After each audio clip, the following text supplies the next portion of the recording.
вечер на всички. Радвам се да ви посрещна в регионална библиотека Димитър Талев. Нашата гост е Асена Сърдезова.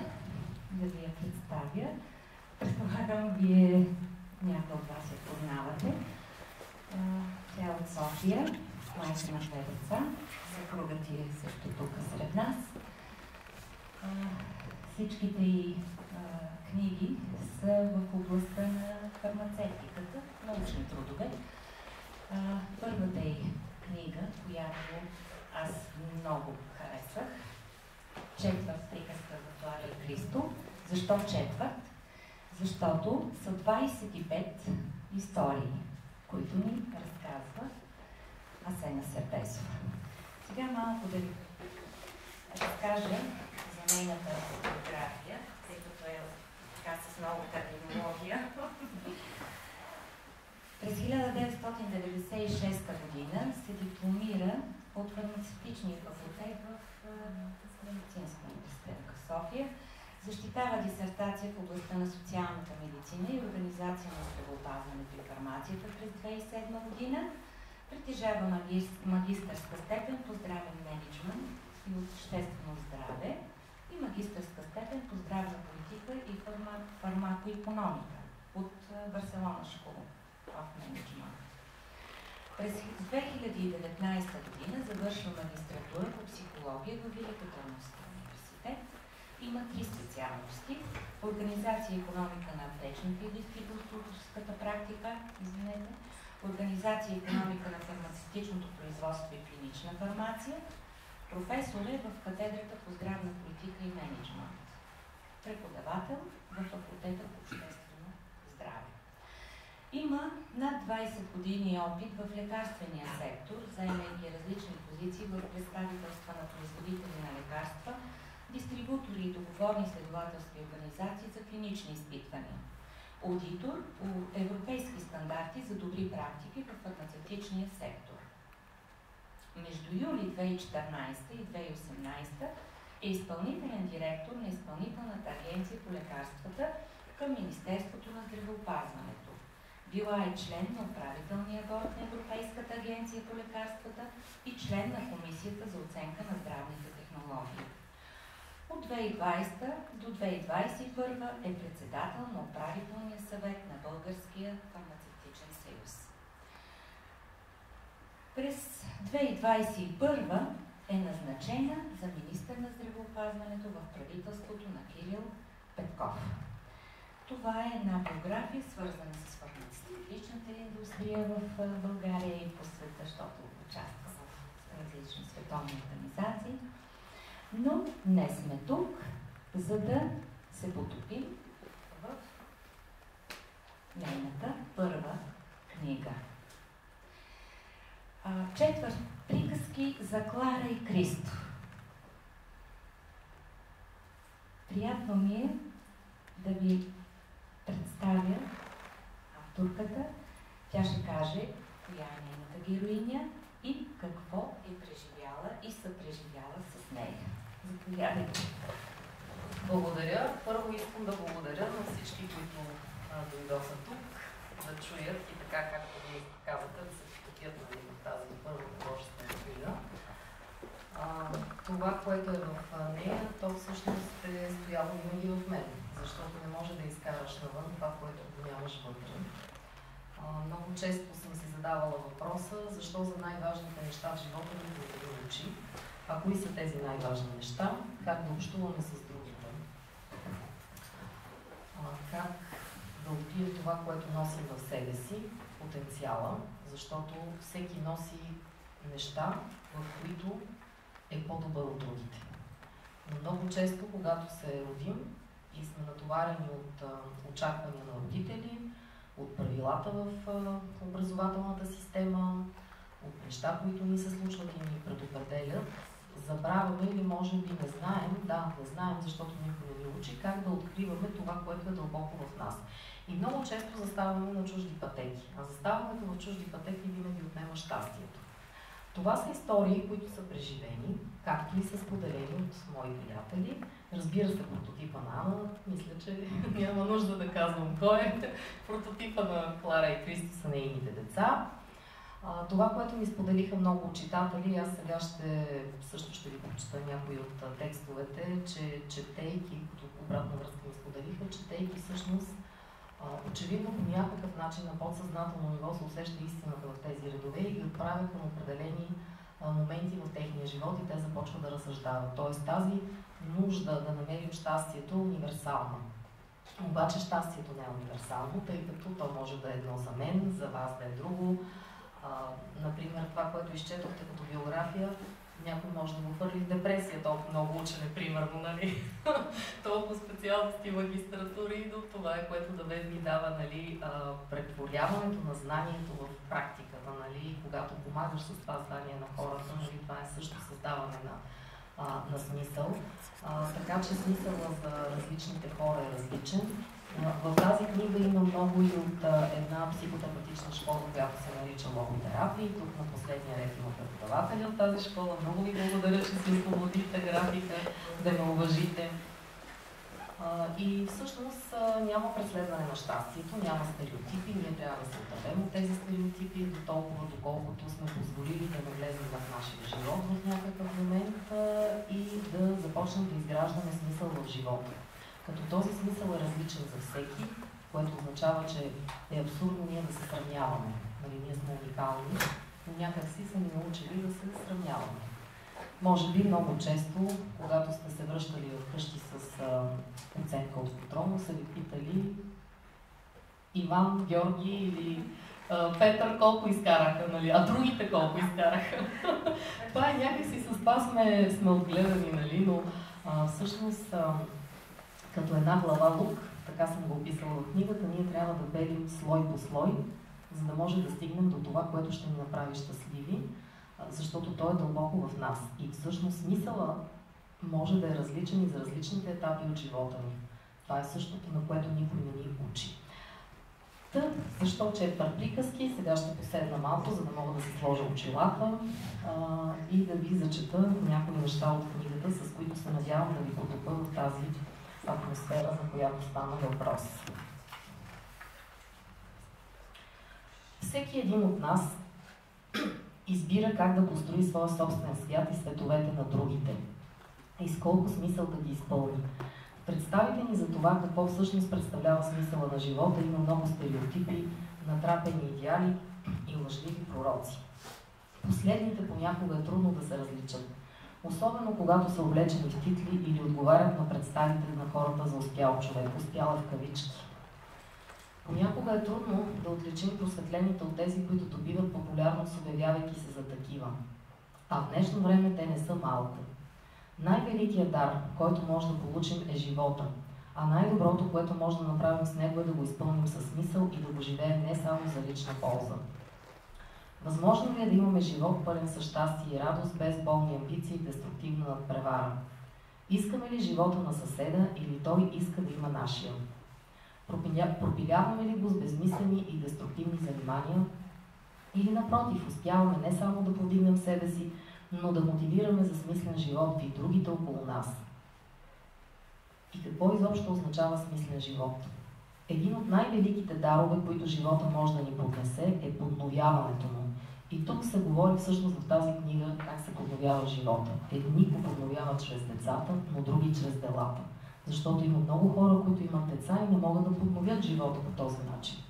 А има и такива, които чрез делата си, нямайки физически деца, могат да направят много повече за едно общество и да го изпълнят много повече със смисъл.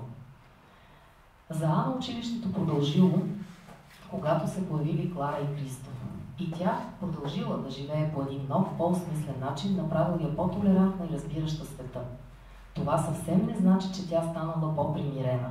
Повярвайте ми, познаваме. Съвсем не е такава. Няма универсална рецепта за щастие, но има универсални правила за намиране на пътя към него. А по пътя на всеки има различни спирки с различни уроци или награди. И затова в повечето случаи е напълно безмислено да се сравняваме, въпреки че свикваме от малки с това. Никой никога не ни е учил на правилата за създаване на щастие. Мнозина от нас дори не подозират, че съществуват. И ако не успяваме да изградим това щастие, което си представяме, много често казваме, че нямаме късмет. Нямаме късмет е също в кавички. Никой никога не е чувал Ана да казва, че няма късмет. Нито да се оплаква от обстоятелствата. Понякога, преди често се чудих защо е така. Сега вече знам. Скоро и вие ще разберете. Още един отказ за посоката на живота.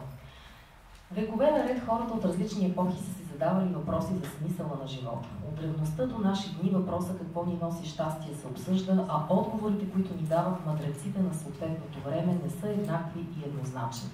Мнозина търсят щастието, без да знаят какво наистина ги прави щастливи. Тоест тук е ключово първо да си зададем въпроса и да стигнем до отговора какво ни прави щастливи и след това да почнем да изграждаме и да го търсим. Да го изграждаме. Просто следват стереотипите, с които са възпитани.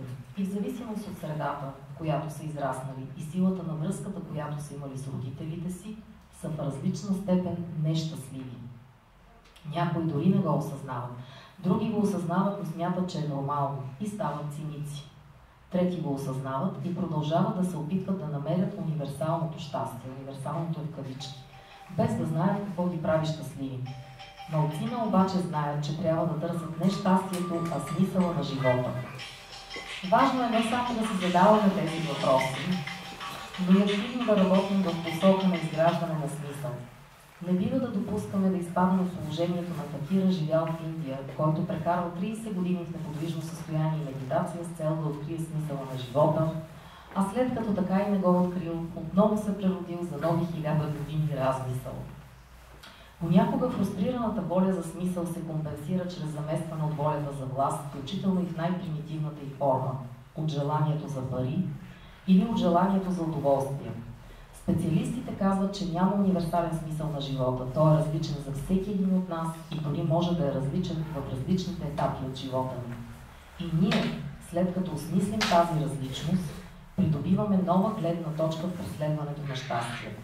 За да се чувстваме трайно добре, е необходимо нещо повече от това да завършим престижен университет, да имаме добра работа, добра съм сложила в кавички, защото това също е въпрос на гледна точка и ценности. Да плащаме сметките и да пътуваме няколко пъти в годината. За да се чувстваме добре, всъщност трябва да вървим по път, който ние сме се избрали. Най-добрият начин да изживеем живота си е да го направим по нашия начин. Това означава, без да служим на стереотипи и правила, да открием какво ни радва, в какво сме по-добри от другите, с какво можем да сме полезни на света. И това може да са различни неща, дори в различните етапи от живота ни. Няма вечности. За най-важните неща в живота, това от друга глава, никой не ни учи. И за това е всъщност книгата. Никой не ни учи, че трябва да изграждаме смисъл. Никой не ни учи и надалеч по-лесни неща. Като, например, как да бъдем добри родители, как да обичаме, как да общуваме качествено с околните, как да черпим сила от миналото си, творейки настоящето. Учим се чрез това, което ни се случва, включително и най-вече чрез любовта. Някои казвали на Ана, че се учат от грешките на другите, но според нея се заблуждавали. Тя смятала, че подобни хора просто се плашат от последствията на грешките на другите. Не бива, мислила си тя, да се бърка страха с истински урок. Истинският урок е път, движение, понякога по спирала, не право нагоре, понякога надолу, но винаги има движение. Докато в страха застиваш като в паяжина. Не можеш да мръднеш, но можеш да гледаш през пелената как другите минават покрай теб. Някои по-бързо, други по-бавно, но се движат. И какво ти остава? Ако случайно някой попадне в твоята паяжина, като лаком паяк да се опиташ да го задържиш. Не разбира се подходящия за теб, защото много често не знаем кой е подходящия за нас, а просто този, който попадне. Паяжината на страха обаче може да те превърне и в муха. Тогава става по-сложно, защото мухата започва да се страхува обгърната от нейните нишки и така този страх се умножава. Ева, това е другата героиня, най-добрата приятелка на Ана, на няколко пъти попадала в чужди паяжини, където се задържала известно време заради вродената си толерантност. Тук ще направя една пауза да ви кажа, историите на Ева със сигурност ще ви забавляват. Те са разказани с много метафори.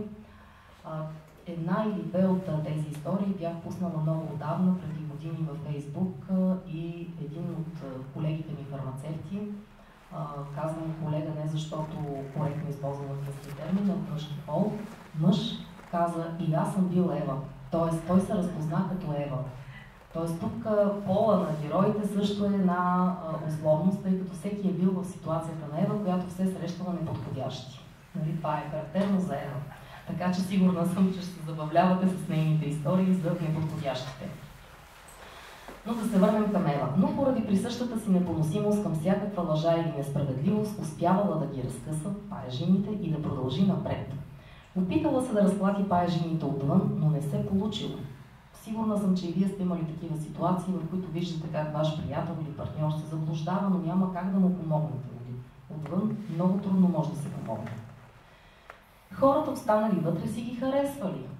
Дори може да ви се разсърдят, ако се опитате да им помогнете. След няколко кратки опита тя се обърнала и продължила пътя си. Защото разбрала, че паежината на страха може да се разкъса само отвътре и никой отвън не може да помогне. Забелязала, че облепените паежини на страха не са получили най-важния урок, за да не попадат в тях. Или ако попаднат, да могат бързо да се освободят. Безценният урок на безусловната родителска любов. Мексиканският романист и психолог Луис Ривера казва, че любовта трябва да се учи, както музиката трябва да се учи. Представяте ли се да има курсове по любов? Ама не като тези курсове, нали, да не споменавам тук имена, да не правя реклама, а курсове по любов, как да обичаме, включително децата си. Децата се учат от любов на родителите, но какво се случва с онези, на които този урок не им е преподаден както трябва? Попадат в паежините, щеше да ви каже Ева, ако познаваше Хенри Торо, американски писател и философ, който също казва, че любовта е изкуство, на което трябва да се обучаваме. Често с годините се учим и пак се оказва, че не сме го овладели добре. И тук за начина, по който се учим всъщност, за уроците, за историите, нещо съм се отбелязала, че е важно. Някои казват, че Бог е и зад лошото, което ни се случва, защото То ще ни научи. Затова и майката на Клара и Кристо ценяла и тези уроци и учители и благодаряла и за лошите дни. Преминавайки през тях, тя написала тези истории, които сякаш се изливали от нея в моментите, когато искала да каже нещо на децата си и на приятелите си. Нещо, което според нея било важно, но не искала да натрапва на никого, а просто да го съобщи. А те останалите ще ли да го разберат, ако е дошло времето за това. Никога по-рано и никога на сила. За разлика от светското училище, в което често просто се наливат знания, които трябва да се наизустяват, историите на живота могат да се повтарят в най-различни варианти, докато не си научим уроците и не променим нещо съществено в начина, по който възприемаме и реагираме на света.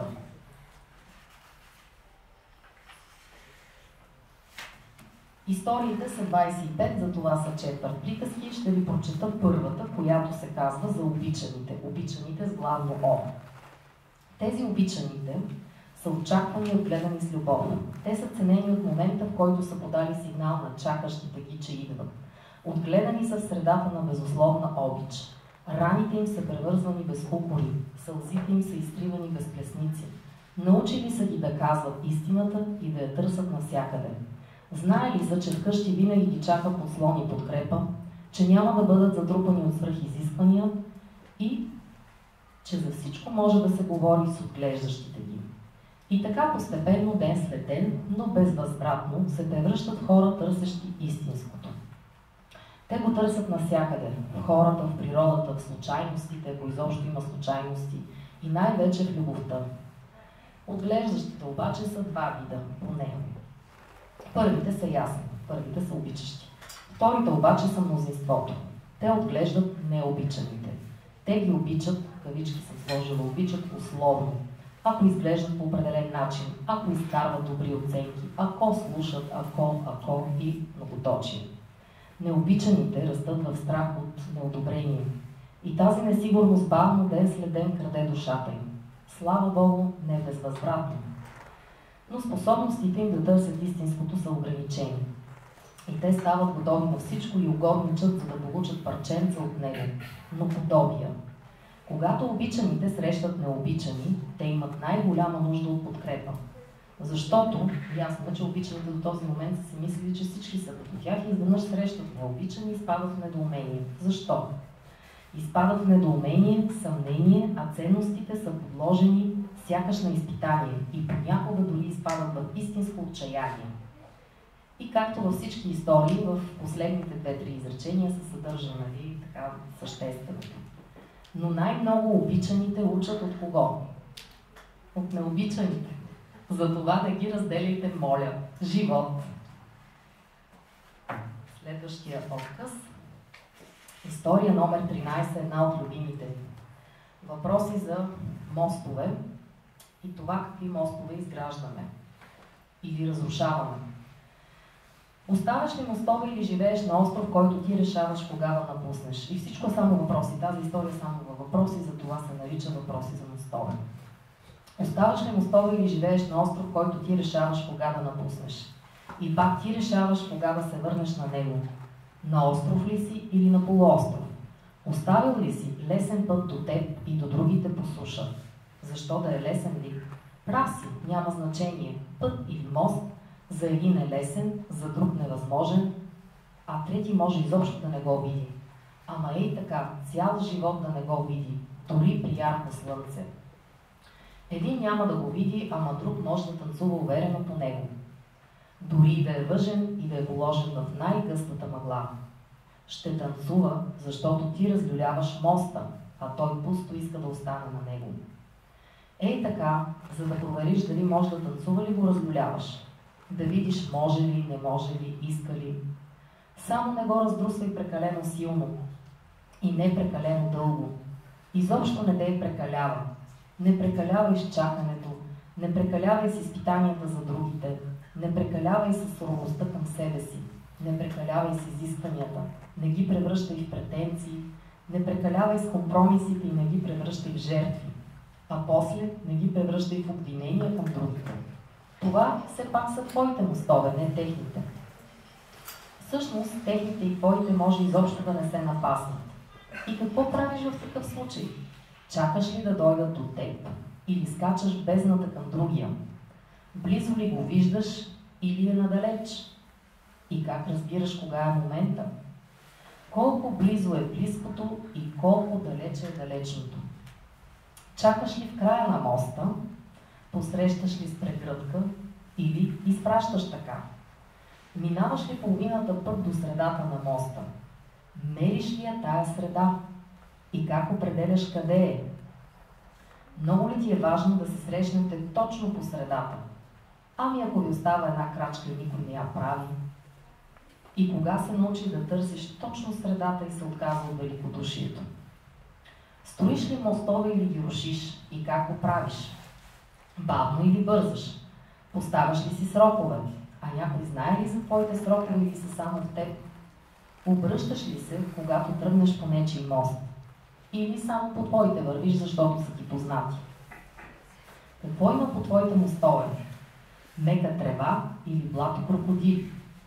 Ниски ли са или са високи? Ще бутнеш ли някого от моста или ще се оставиш да се умори от там, или ще го оставиш да се умори от танци? Или напротив ще му протегнеш ръка, за да дойде по-бързо до теб? А виждаш ли мостовете на другите? Или ги чакаш да се плават на твоите собствени? Тяхна си работа ли? Не, всъщност си и твоя. На остров си и казваш, че няма мостове. Ако не искаш някой да дойде неканен, добре, така да бъде. Обаче виж, можеш да си направиш невидими мостове. За всеки случай. Ще ги види само онзи, за когото са предназначени. Остави ги, макар и невидими, защото един ден някой, когото си чакал, все трябва да мине от някъде. Ако е този, който трябва да е, ще преплува. Ако не знае да плува, ще се научи. Ако трябва, ще тича върху телата на крокодилите. Ако се удави или го изядат, ще възкръсне и пак при теб ще дойде. И така няколко живота. Ама все пак, остави едно мостче. За всеки случай остави. че понякога не се разпознаваме лесно и докато чакаме някой да премине, а всъщност с всички сили му пречим да го направим, тук виж се отказал, защото вярва, че писаните неща се случват лесно.